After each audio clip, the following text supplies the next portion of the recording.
তিনি বর দিলেন একমাত্র কোন নারীর হাতে তার নিশ্চিত পরাজয় ও মৃত্যু সম্ভব।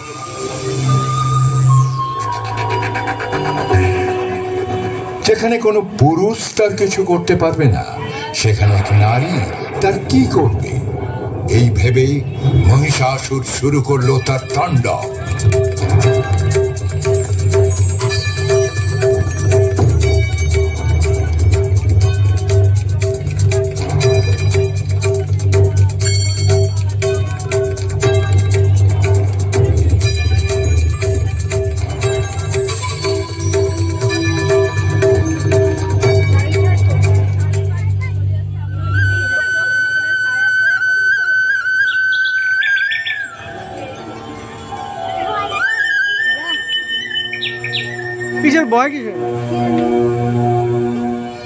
মহিষাসুরের রোষানলে প্রাণ গেল যজ্ঞরত মুনি ঋষিদের, ছারখার হলো তপবন।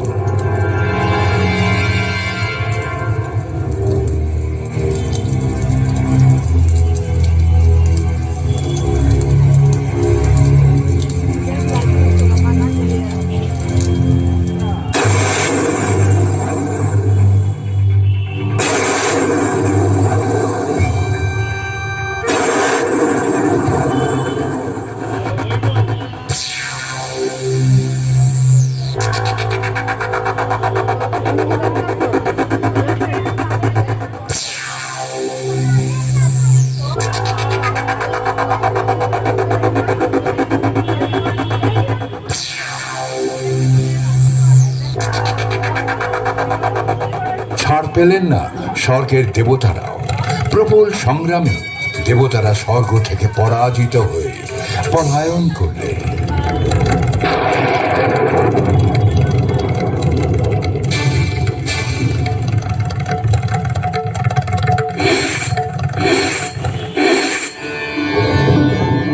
বিচলিত দেবতারা উপস্থিত হলেন ব্রহ্মা, বিষ্ণু আর মহেশ্বরের কাছে।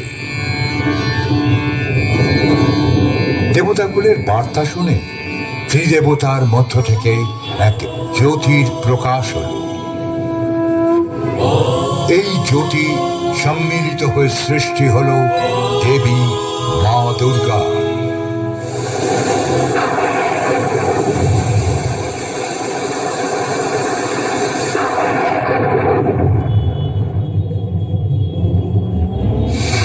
পুনরায় দেবাসুর সংগ্রাম শুরু হল। মহিষের রূপে অসুর রণক্ষেত্রে তাণ্ডব শুরু করায় দেবী অসুর দমনে এগিয়ে এলেন।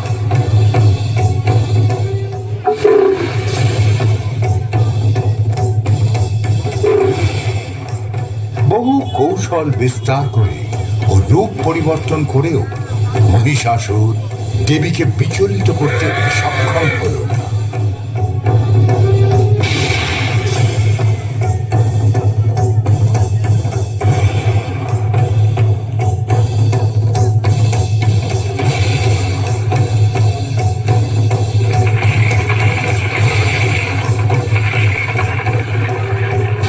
সেই ভয়ঙ্কর যুদ্ধের অন্তিমে দেবী দুর্গা মহিষাসুরকে ত্রিশূলে বিদ্ধ করে বধ করলেন।